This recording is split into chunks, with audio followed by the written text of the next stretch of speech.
Kabupaten Jeneponto, Provinsi Sulawesi Selatan. Alhamdulillah, hari ini saya sudah berada di SD 13 Bangkala. Nah, hari ini saya akan berbincang-bincang dengan Ibu Kepala Sekolah, Ibu Ferawati, mengenai pengambilan keputusan berbasis nilai-nilai kebijakan sebagai pemimpin. Yuk, simak ya perbincangan saya. Kita mau duluan.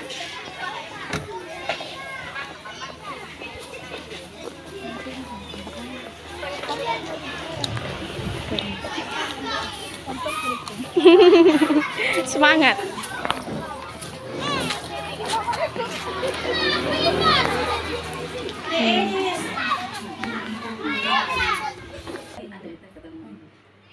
Assalamualaikum Ibu. Waalaikumsalam warahmatullahi wabarakatuh. Terima kasih atas waktunya Bu. Jadi hari ini saya akan melakukan percakapan dengan Ibu tentang bagaimana seorang pemimpin menghadapi kasus-kasus yang ada dengan melihat kebijakan yang ada di sekolah Bu. Jadi ada beberapa pertanyaan yang ingin saya ajukan kepada Ibu. Jadi kita beri santai saja Bu ya. Terkait dari kasus yang ada di sekolah, tentunya setiap sekolah mempunyai masalah atau kasus ya Bu. Jadi di sini bagaimana Ibu mengidentifikasi kasus-kasus yang merupakan dilema etika atau rujukan moral di sekolah Ibu? Terima kasih. Kalau berbicara tentang mengidentifikasi dilema etika yang ada di sekolah itu, biasanya itu saya melihat ketika ada perilaku-perilaku dari pengajar atau guru di sini yang melanggar peraturan-peraturan yang ada di sekolah. Seperti itu biasanya mengidentifikasinya. Terus Bu, terkait dari tadi cara Ibu mengidentifikasi bagaimana cara mengambil pengambilan keputusan di sekolah, terutama untuk kasus-kasus di mana di sini ada kepentingan ada atau benar atau mengandung nilai kebajikan Ibu. Baik, terima kasih. Kalau bicara pengambilan keputusan, ketika dilema etika itu atau ketika rujukan moral itu muncul di sekolah kami, biasanya itu jika masalah itu tidak terlalu berat atau besar, biasanya saya memang mengkonsultasikannya itu atau berkomunikasi dengan guru tersebut atau pengajar tersebut. Tapi ketika memang itu pengambilan keputusannya harus berat, saya melibatkan banyak pihak, misalnya komite sekolah. Oh ya Bu, terima kasih, luar biasa. Terus langkah-langkah atau prosedur seperti apa yang biasa Ibu lakukan selama ini?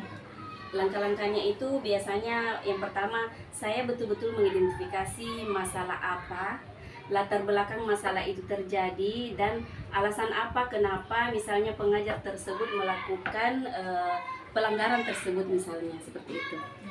Ya Bu, terus hal-hal apa yang menjadi tantangan dalam pengambilan keputusan dari kasus yang Ibu hadapi? Baik, kalau tantangan itu memang selalu biasanya datangnya itu dalam diri sendiri. Kenapa? Karena ketika kita harus menghadapi masalah yang misalnya guru ini kita seumuran misalnya, itulah tantangan yang pertama, karena tidak mudah untuk merubah situasi yang menurut kita seharusnya seperti yang kita mau, seperti itu.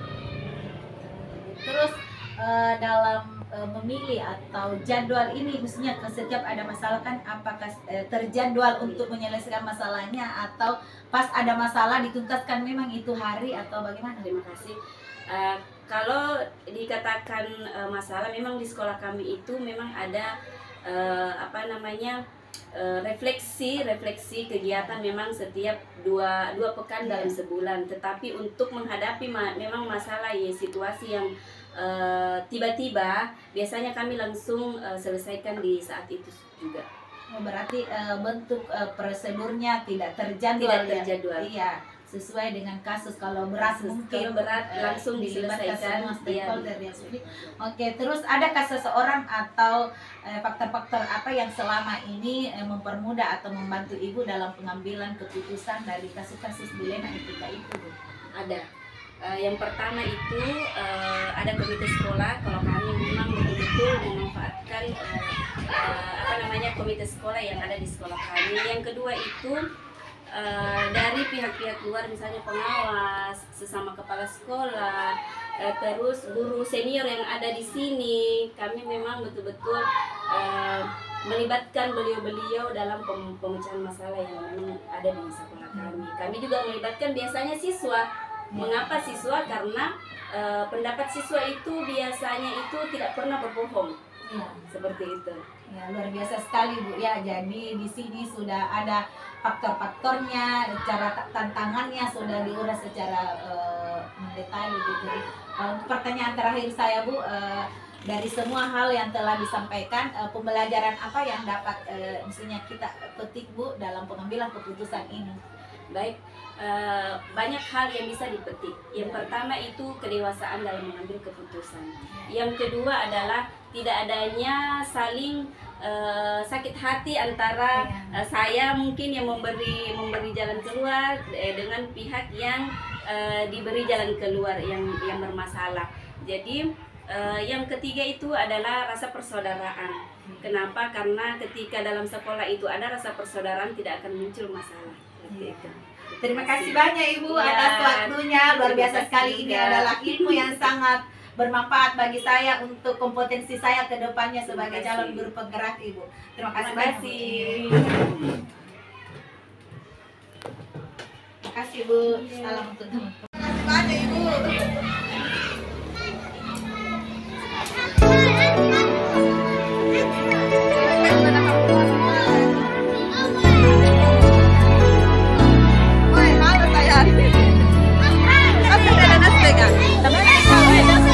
Mereka heran kenapa ada di sini.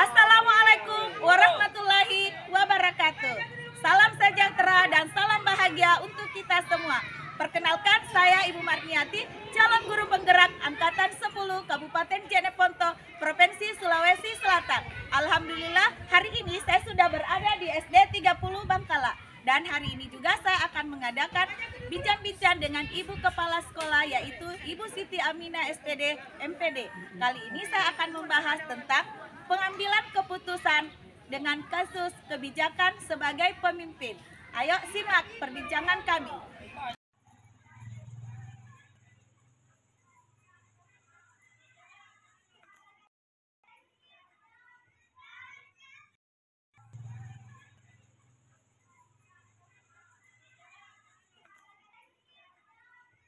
Assalamualaikum. Waalaikumsalam warahmatullahi wabarakatuh. Mari silakan Bu. Bagaimana kabar? Alhamdulillah Bu, sehat-sehat karek. Kita karek, alhamdulillah sehat. Karek ada tugas ini karek, CGP karek. Mungkin bisa berbincang-bincang sedikit karek. Oh iya, dengan senang hati Bu. Mari silakan.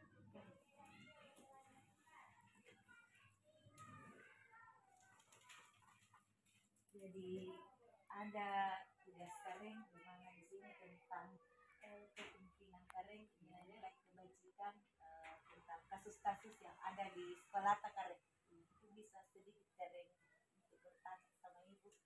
Ya, silakan. Mungkin sebaiknya kita di ruangan saja Ibu. Mari Bu, silakan. Waalaikumsalam. Hari ini saya sudah berada di SD Negeri 30 Bangkala.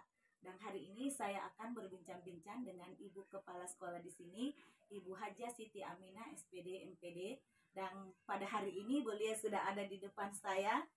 Nah, perbincangan kali ini tentang mengenai pengambilan keputusan berbasis nilai-nilai kebijakan sebagai seorang sebelumnya saya berterima kasih sekali Kareng atas waktu luangnya. Saya diberi kesempatan untuk hadir di sekolah Takareng, dan kemarin saya sudah sampaikan untuk hari ini saya mau berbincang-bincang sebentar sekali dengan Ibu Kareng mengenai ini adalah salah satu tugas saya di CGP sebagai implementasi untuk kedepannya saya sebagai seorang calon guru penggerak Karin, yaitu demonstrasi kontekstual tugas modul 3.1. Ada beberapa pertanyaan yang ingin saya sampaikan kepada Ibu. Relax Bu. Terima kasih Bu. Jadi pertanyaan yang pertama di sini terkait mungkin setiap sekolah Karin mempunyai suatu masalah atau kasus yang ada di sekolah Karin. Kira-kira Ibu sebagai seorang pemimpin di sini sebagai kepala sekolah bagaimana mengidentifikasi kasus-kasus yang merupakan dilema etika atau bujukan moral yang ada di sekolah Karin? Betul sekali Ibu, bahwa di setiap sekolah itu kan kadang terjadi permasalahan. Jadi yang saya lakukan adalah saya memahami dulu setiap permasalahan yang terjadi. Dengan memahami permasalahan yang terjadi, maka saya dapat mengambil langkah-langkah atau tindakan yang tepat untuk mengatasi permasalahan tersebut. Terus bagaimana Ibu menjalankan pengambilan keputusan di sekolah Ibu, terutama untuk kasus-kasus di mana di sini ada dua kepentingan yang sama Karin, yang mengandung nilai kebajikan Karin. Jadi begini Bu, di dalam pengambilan keputusan tentu saja selaku pemimpin atau kepala sekolah, maka untuk kasus-kasus yang terjadi kita harus mengambil keputusan yang berbasis etika, kemudian yang mengandung nilai-nilai kebajikan, serta mengambil langkah-langkah di mana langkah-langkah itu tidak menimbulkan lagi permasalahan. Misalnya tentu nilai-nilai yang mengandung di mana sekolah nantinya terjadi atau tercipta sekolah yang aman, nyaman, dan kondusif. Jadi terkait yang Ibu katakan tadi mengenai langkah-langkah untuk kedepannya. Nah, kira-kira langkah-langkah apa Bu atau prosedur seperti apa yang biasa Ibu lakukan selama ini? Jadi langkah-langkah yang saya lakukan, yang pertama saya identifikasi permasalahan dulu. Kemudian saya mengumpulkan fakta-fakta tentang permasalahan tersebut. Terus saya tentukan siapa yang terlibat dalam permasalahan dan siapa juga yang dilibatkan dalam pengambilan keputusan. Kemudian saya mengadakan pertemuan. Jadi tujuannya bagaimana dalam pertemuan itu kita dapat mengambil keputusan yang bijak atau keputusan yang benar. Luar biasa sekali Karin.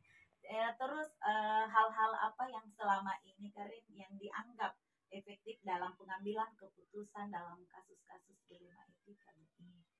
Kalau menurut saya yang paling efektif adalah dengan cara musyawarah. Itu yang sering saya lakukan. Kita bermusyawarah untuk memecahkan atau menyelesaikan suatu permasalahan. Terus dalam melakukan hal-hal tersebut tentunya mempunyai tantangan Karin. Kira-kira tantangan dalam pengambilan keputusan dalam kasus dilema etika yang ada di sekolah Bu? Iya betul sekali Bu, bahwa sering kita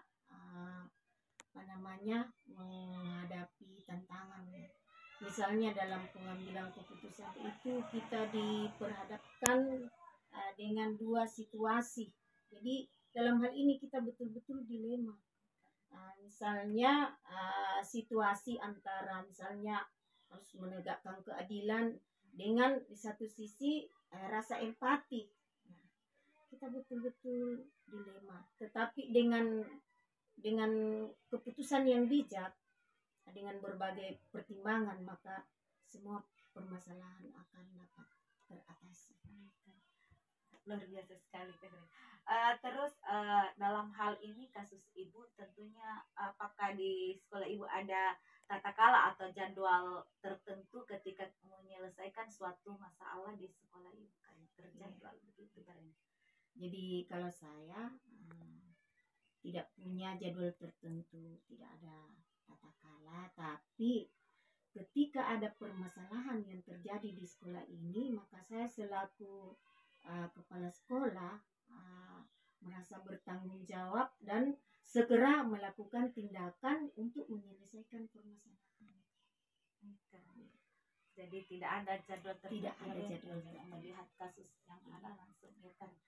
Terus adakah seseorang atau faktor-faktor apa yang selama ini mempermudah atau membantu ibu dalam pengambilan keputusan dalam kasus dilema etika? Jadi di dalam kita menghadapi permasalahan ada faktor yang mempermudah. Jadi kalau di sekolah ini DPT SDN 30 Bangkala, faktor yang mempermudah itu dengan melibatkan berbagai unsur. Iya, jadi yang dilibatkan itu adalah guru, kemudian melibatkan orang tua, melibatkan komite, bahkan ketua komite dilibatkan, juga siswa dilibatkan. Jadi dengan pelibatan unsur-unsur tersebut atau pelibatan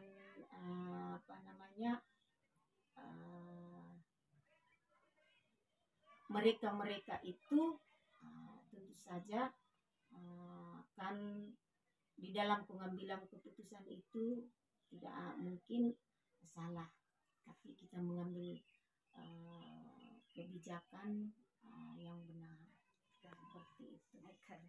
Luar biasa sekali Karen. Jadi dari semua hal yang ibu telah sampaikan dari poin pertama bu sampai terus ini merupakan hal yang sangat luar biasa dan bermanfaat sekali bagi saya Karen.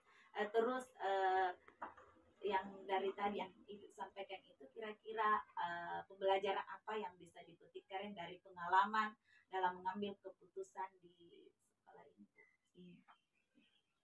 Jadi kalau berbicara tentang pembelajaran, menurut saya jalan musyawarah itu yang paling baik, karena dengan musyawarah banyak masukan, kemudian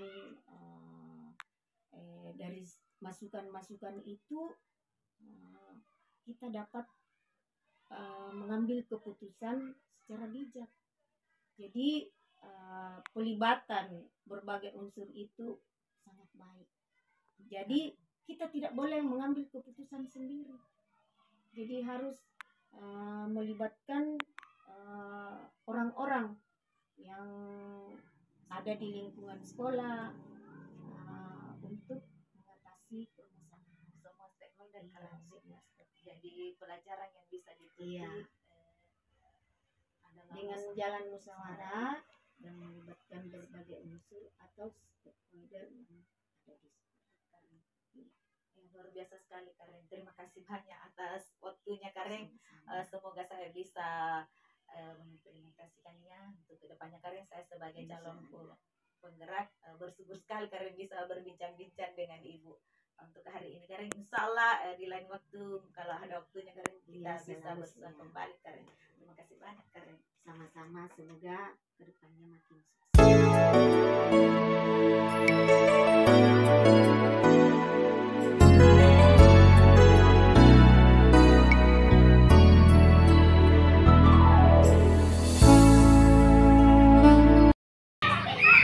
Assalamualaikum warahmatullahi wabarakatuh. Salam sehat dan salam sejahtera untuk kita semua.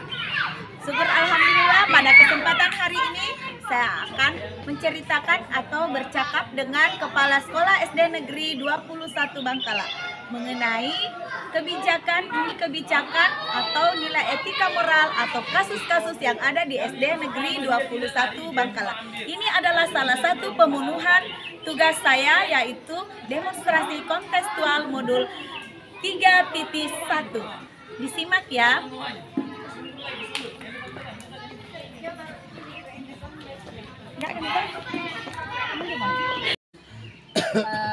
Baik Karen, jadi hari ini ada beberapa pertanyaan yang ingin saya ajukan kepada Bapak terkait dengan kasus-kasus atau nilai-nilai dilema etika yang ada di sekolah kita, Karen. Kira-kira bagaimana mengidentifikasinya kasus-kasus tersebut, Karen? Terkait dengan kasus dilema etika atau juga moral, memang pernah dan sering terjadi di sekolah. Nah, untuk mengidentifikasi, maka yang saya lakukan yang pertama tentunya mempelajari dulu kasusnya, benar tidaknya, benar atau salah. Kemudian melihat nilai-nilai yang terkandung dalam kasus tersebut, apakah itu nilai etika, moral dan lain sebagainya. Kemudian mencari fakta-fakta, dan yang terakhir tentunya menyimpulkan bahwa betul-betul kasus itu adalah kasus yang menyangkut tentang dilema etika ataupun juga moral. Ya Karen, jadi mengenai kasus dilema yang ada di sekolah yang betul harus memang diketahui dulu apakah itu betul bagaimana faktanya. Jadi terus yang kedua Karen, sekiranya memang yang dilema itu ada di sekolah, bagaimana Bapak menjalankan pengambilan keputusan untuk kasus-kasus ini? Apakah ini mengandung nilai kebajikan, Karen? Terkait dengan cara saya menyelesaikan kasus tersebut, cara yang paling sering saya tempuh dengan itu kolaborasi dan musyawarah. Jadi kami berkolaborasi dengan Kombel, karena di sekolah sudah ada Kombel. Jadi bersama-sama dengan anggota Kombel memusyawarahkan, berkolaborasi bagaimana memutuskan terkait dengan kasus dilema tersebut.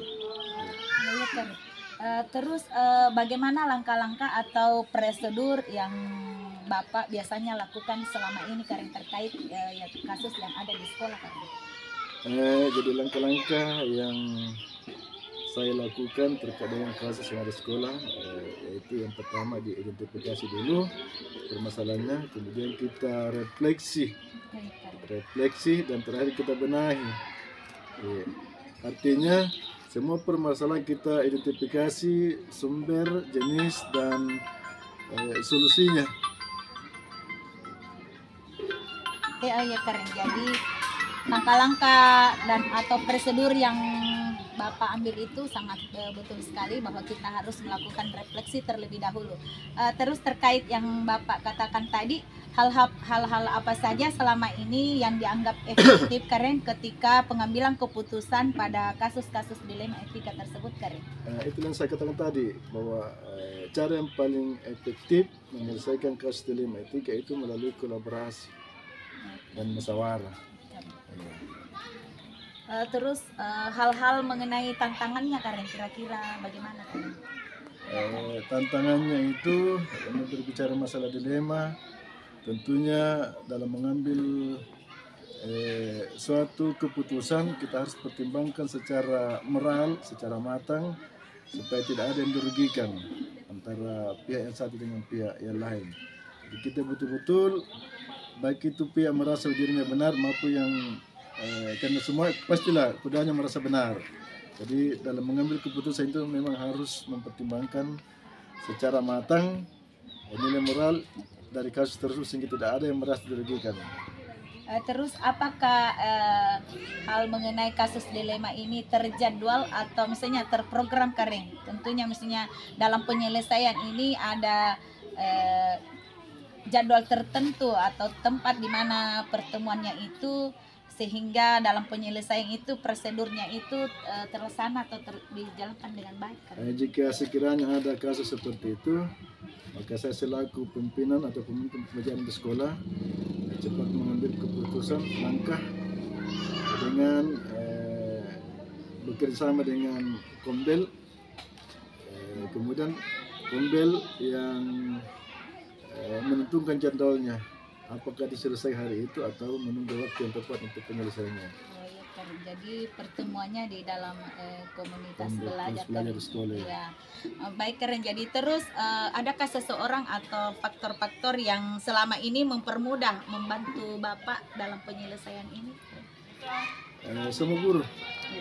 Semua guru terlibat dalam penyelesaian kasus yang ada di sekolah, baik itu kasus tentang peserta didik maupun yang dialami oleh guru. Ya, Karen.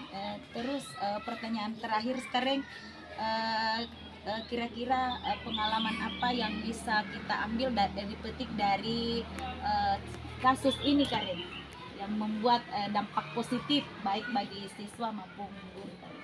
Jadi pengalaman yang bisa kita petik dari kasus dilema etika, yang pertama, sebagai pemimpin kita harus mempertimbangkan banyak hal sehingga tidak ada yang dirugikan.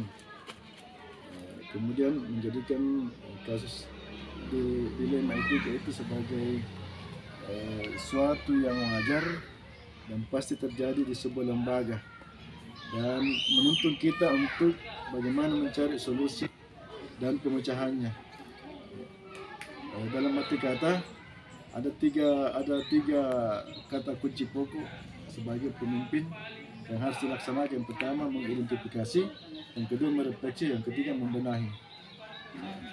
Karen, terima kasih banyak atas waktu luangnya ini hari Karen, yang dimana pada hari ini saya bisa menyimpulkan bahwa dari kebijakan nilai kasus yang ada di sekolah ini bisa terselesaikan dengan adanya kolaborasi antara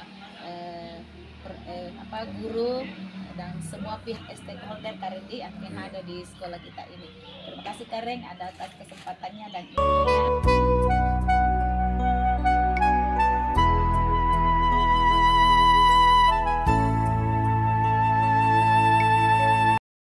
Analisis dan refleksi.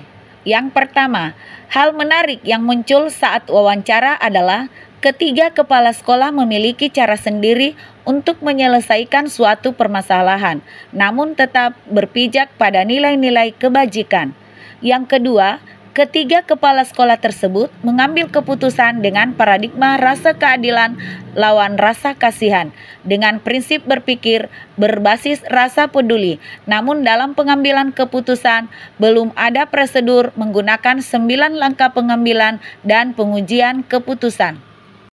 Yang ketiga, rencana ke depan harus adanya prosedur khusus dalam mengambil keputusan, sehingga dapat diukur seberapa efektif hasil pengambilan keputusan tersebut dilihat dari faktor resiko atau dampaknya. Yang keempat, saya akan menerapkan pengambilan keputusan dilema etika dengan berdasarkan paradigma dan prinsip yang sesuai dengan kasus yang dihadapi dan mengujinya menggunakan 9 langkah pengambilan keputusan sehingga diperoleh hasil keputusan yang bijaksana. Yang terakhir, saya akan menerapkan proses pengambilan keputusan secepatnya dimulai dari lingkup terdekat, yaitu di lingkungan kelas saat menyelesaikan kasus yang dihadapi oleh murid.